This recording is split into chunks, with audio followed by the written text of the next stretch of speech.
Thank you. Big hand for them on the floor. So, as she mentioned, my name is Pete. This is the name I go by, it's a lot easier. This is CameraX, Portrait of an API. So, I'm a distinguished engineer at Capital One. Those are just some fancy words for I manage code.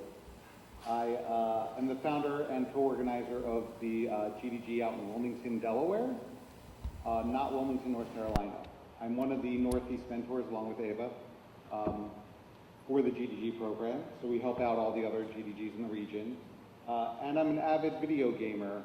That's not to say I'm good at video games, I just like playing video games. So you'll notice that underneath my Twitter handle there is also my PSN and gamer tag. So hit me up on, PS4 or Xbox or even Battle.net if you're playing WoW or Destiny 2. So, camera fundamentals. How do you use a camera in Android? Well, regardless of why you're using it, you need to do the same thing, and you need to add those manifest declarations. That's this uses permissions with the camera to let the user know that you're actually going to leverage the camera functionality. You're also going to want to add the uses feature line, which will tell the Play Store whether or not your app is compatible with their device. If your app requires the camera, then make sure you set required to true, which is the default, so you can leave that out. But if you don't require it, if your app provides additional functionality alongside the camera, make sure you mark it as false. Otherwise, devices which have no camera won't actually be allowed to install your application. Of course, that's just setting up your app. Inside the code, you have to go ahead and detect the camera. You then need to go and access it. You then need to build your preview class so you can show it to then show it to the user in a layout. You got to set up those listeners so you can capture the image when the user interacts with that preview, and then actually do the capture itself, and then save it to a file. And when you're all done, or when the user has moved your app into the background, you're going to want to release the camera. And the biggest problem is that you have to release the camera.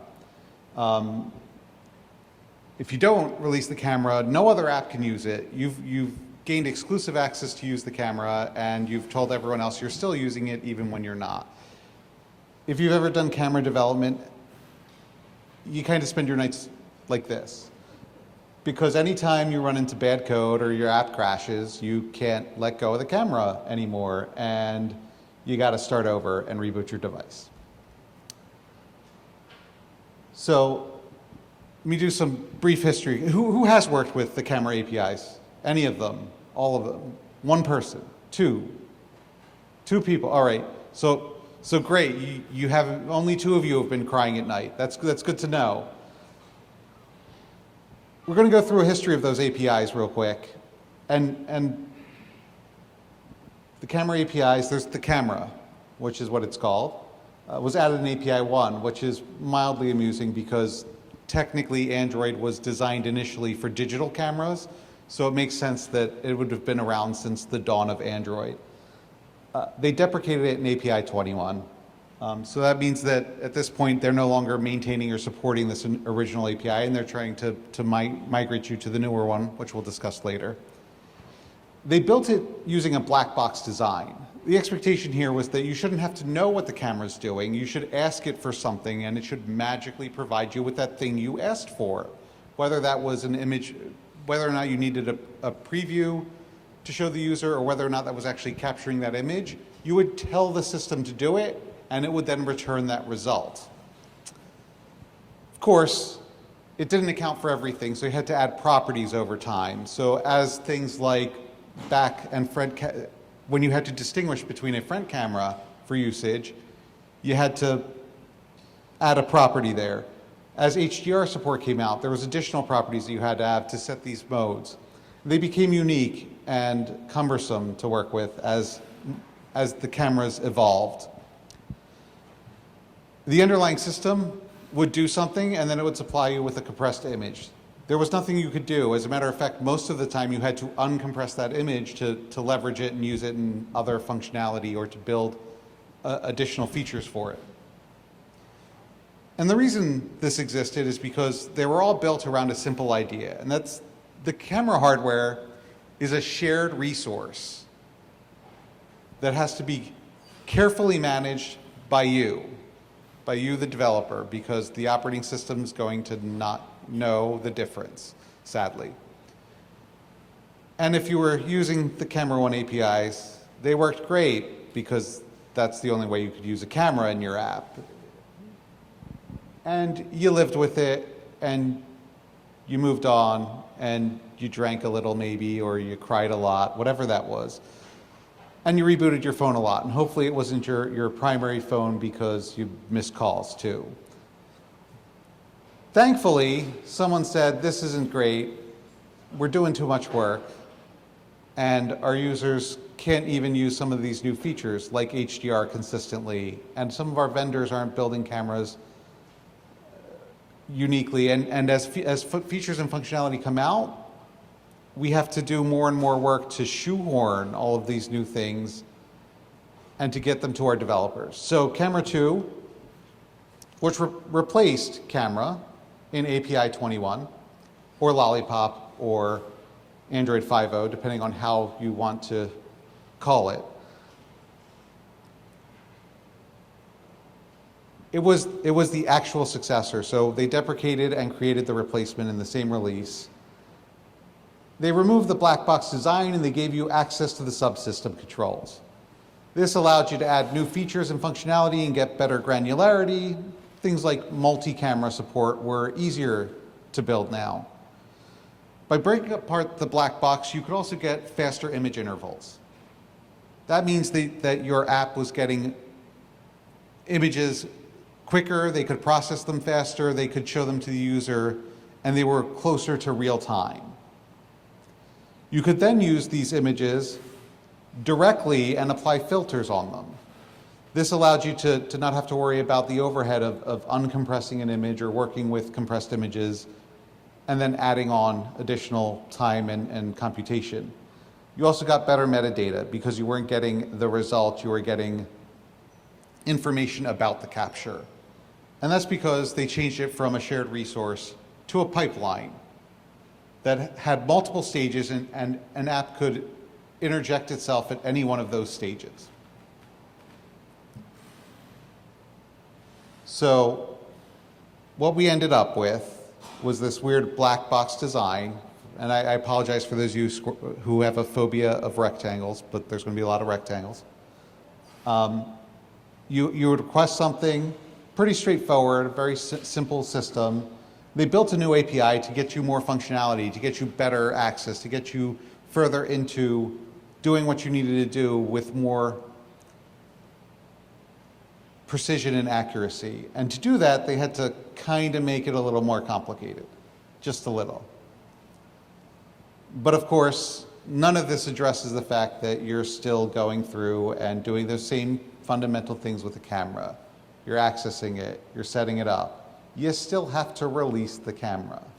You're still in control of the hardware, even when you're doing little things like this and interjecting into the pipeline. So by making it more complex, they made it a little bit harder and didn't solve the real problem of using the camera, which is basically that it's hard to manage a device that may be gone, that should be gone when your app isn't running. Another app should be able to use it. So, for those of you who came here for the talk, I'm going to start finally talking about CameraX. I know. We're like halfway through my presentation. I'm just getting to the meat of this. First of all, for those who didn't know, it's not the latest Marvel superhero. It's a jetpack library, actually.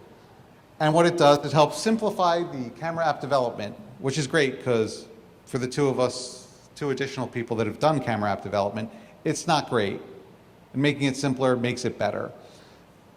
It helps provide consistency across manufacturers. You no longer need to write, like every other camera developer, that unique problem that exists with a specific Samsung device in that it tells you that the orientation is 90 degrees opposite what it actually is. That's now part of this wonderful Jetpack library that's coming out.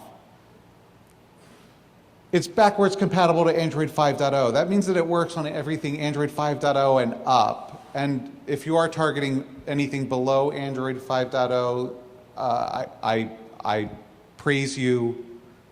That's amazing. Thank you for supporting the ecosystem and being awesome in that way. But if you're using Android 5.0, or even for the 5.0 implementation, I would definitely recommend using CameraX. It leverages Camera 2. That's the reason why you need Android 5.0. There's a use case based approach. This is very similar to the original black box design. The difference here, though, is that you're giving it a scenario and it's setting up the system for you versus you're giving it a request and it's just getting you that data. So you can continue to alter and modify the information for your use case to make it more unique or to better apply. It's life cycle aware. This is the best part. Who's used the Android X life cycle? All right, awesome. More people than have used the camera. Here's what's great about that. Because it's life cycle aware, it knows when your app's there. It takes care of opening the camera, getting you the device. It takes care of releasing it when your app crashes or goes away, thankfully. They provide extendable functionality, so unique OEM extensions can be added across the board and in a consistent manner. And you can determine whether or not they're available to you. And now the one bad part, it's still in an alpha stage. What that means for those of you who haven't worked with the Google API, it means that it could change in breaking ways. Some of the functionality may not exist, some of the functionality may not be complete. So the three use cases that I mentioned that CameraX supports, the preview, the image analysis, and the image capture. The preview, they provide the images for the viewfinder, basically stuff to show the user on the screen. Image analysis, you get access to the camera buffers directly, and you can then look at what's in there and determine what's going on. You can run it through an analyzer. A great example would be Firebase's ML kit. You can pass these images straight into ML kit and process on them to do text detection, face detection, and anything else that ML kit will let you do. And then, of course, capturing on a per device optimized image capture. For that device, you have the most optimal settings, and you can pick and choose additional tweaks to make them even better. And I'll go through each one of these one by one, starting with, of course, the preview case. So each case starts out with a configuration. They use a common builder pattern, standard to Android. If you've done Android programming, you've seen a builder. You then build it and pass it into the use case, in this case, the preview use case. Can I say case more times? Use case, case, case. You then set up the output listener. And what that's going to do is every time that there's an image coming from the system, it will give you the preview so that you can display it on the surface texture that you're providing to the user in your user interface. The big thing they don't tell you here is that you get it in whatever orientation the device is in. So you have to figure out what is right side up, and you have to modify the preview image so that it can be shown correctly to the user. A user holding a phone in landscape expects the camera to move, the camera image on the screen to move with the phone, not in an opposite direction. So if you're moving horizontal and you don't actually transform that image, the image is going to look like it's moving up and down in the room, potentially. And so that code's available in the documentation and on Google's site. I didn't repeat it here. It's a lot. There's a lot of lines, but it's common code. You can go find that. And then, of course, at the end of that, you're going to then bind it to the life cycle. And this is where CameraX does its magic and does all of the wonderful things for you, like managing the camera, open and close cycles, making sure that when your app goes in the background, it releases the camera.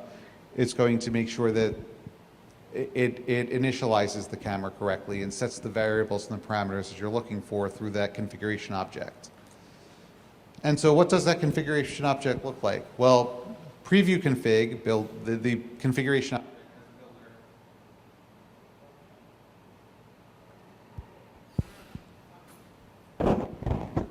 That's okay, I'm hanging by the podium anyway. So the configuration object has a builder that takes all these wonderful functions. You can pick things like the target resolution, the target aspect ratio, or the rotation. Now the big thing here, big call out there is target. If the camera doesn't support that, it's going to get you something close to, but not exactly that.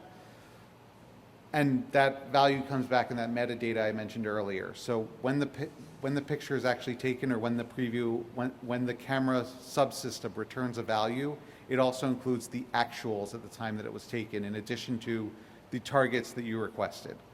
So you can find out which ones you actually got.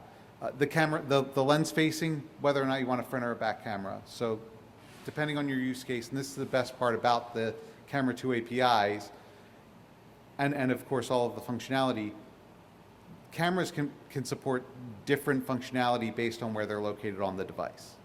A back camera with higher resolution can do more things potentially around HDR than a front camera without some of that functionality, or based on the lens type. And then of course the background executor, where things are executed on a callback, what the callback handler is.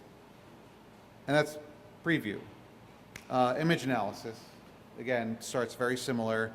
You get a configuration object, you build it, you then pass it into the image analysis use case. In the image analysis use case, you're actually going to set the analyzer. And the analyzer, the callback here gives you an image proxy as well as the rotation of that image. So if you remember in the preview, there wasn't very much work done. It just gave you access to the preview. Here you're getting access to an Android media image, as well as the rotation of where up is based inside that media image. And if those parameters look familiar, it's because they are. Firebase takes very similar parameters for all of their process image commands. So it's very easy, very simple. As a matter of fact, I built an entire application in 30 minutes that passed off to Firebase and did face detection and drew squares on the resulting image that it then showed to the user. CameraX, you bind to the life cycle, and all the magic happens as usual. Takes care of starting up the analysis, passing off the data to the function callback, and moving forward. The config builder, all of the same things you saw previously with 2 additional items. The image queue depth, obviously processing an image takes time and the camera is constantly polling. So how many images should it hold on to until you ask for the next one? Of course, the reader mode also helps there too. You can set the reader mode to give you the next image that's available within the queue, or to give you the most recent image that was added to the queue, discarding all the other ones. So if you're trying to look performant, be performant, you discard things, but you make sure you have a large queue so that it's as fluid as possible. The image capture use case, pretty standard. You're trying to take a picture. So we're going to create that builder and configuration object, and then we're going to send it into the image capture case, and we're going to pass it off to CameraX. And that's where it differs, because we've done nothing with it. The truth of the matter is that for capture, you're going to want to actually have the user do something, in this case, some UI or a button, where they'll click on, and then you'll call take picture on the use case, the image capture use case, and then you'll get a success. I believe you'll also get an error. But on the success, you'll get very similar parameters. The image proxy that you saw earlier, which is a proxy to an Android media image, as well as the rotation as to what is up within that image in degrees. And you can put that code there as well to pass it through and save it to a file, whatever you're looking to do with that image capture. Here, there's a capture mode and a flash mode. Flash mode can be on or off, or auto. Capture mode, here you can set it to be high quality capture, or you can set it to be, you can optimize for speed versus quality in the image capture modes. And all the other stuff, background executor, etc. Extensions. So I mentioned that cameras are evolving. They're evolving really fast. So extensions are the way to get functionality that might exist within an OEM's camera app. So a Samsung device might have very specific functionality in their camera app that you can't use in your app. Well, now they can expose that out. They're very vendor-specific and they're optional. They apply effects. I should look at my own slides sometimes. I think I have all of this stuff. So they apply in preview and capture. You can't actually apply them to image analysis because it doesn't quite make sense that you would add an effect or change things to an image as part of analysis. Camera independent. So the expectation here is that, again, the camera APIs allow you to pick and choose which extensions exist based on front or back. The camera extensions that we have here, auto, still capture images that take care of getting you the best possible picture. I pronounce this incorrectly like 50% of the time, so I apologize. I believe it's pronounced bokeh. Bokeh, that's what it is, bokeh. Thank you. I keep calling it bokeh because it's bokeh. I'm just going to call it portrait mode, even though it says bokeh from now on, because that's really what it's used for. HDR, high dynamic range. It supports different auto exposure settings and generates a picture from the moving them all, stitching them all together. Beauty mode that incorporates facial changes, so it's designed to pick up minute details in very specific facial features for you. And then, of course, night mode, which gets you still images under low light that look amazing if you've used night mode on a Pixel phone. If you haven't, I recommend trying it out. It's amazing. And of course, they have to apply. The vendor has to build these for you. So the Pixel devices don't support them, funny enough. So you can actually use these in real life. There are some devices, Huawei and a few other, who do build some of these. So the CameraX effects that you can add through extension. So I'm just going to go through one example because you'll see as you saw earlier, they're pretty similar. So you created your capture builder. You then take that builder and pass it in that configuration object.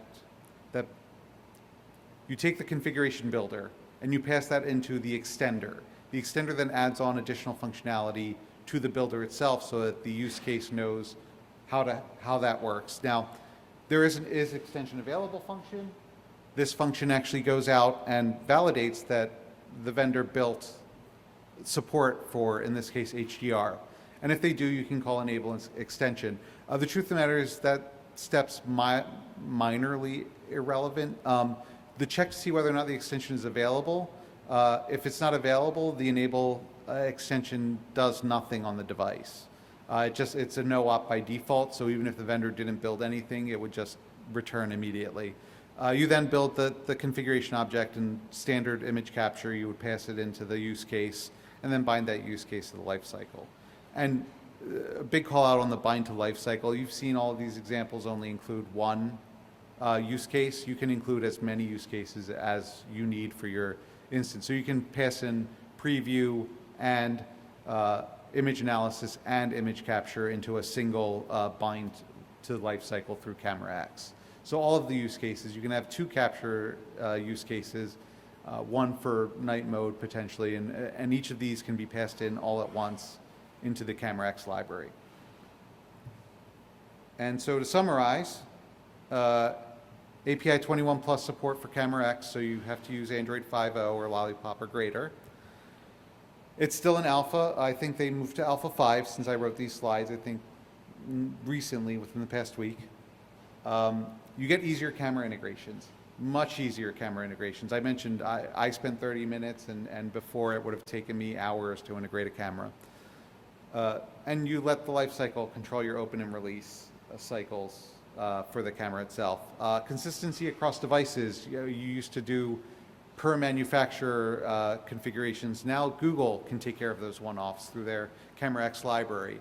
Simple extension integrations. You don't have to worry about what's supported because the vendor will make sure that those effects apply correctly onto the images that come out of the CameraX library. CameraX and video. They mention it, it's still there. It's in the library, but it's linted behind a restricted to clause, so you can't actually compile against it. You can try it out by suppressing that lint error. It'll compile, it'll run. It's just not ready, and don't expect it to be. It's still an alpha, and video was ancillary to all of this. And is it a new superhero? It really isn't, but it does give developers some superpowers, especially when it comes to the camera. And that's my talk.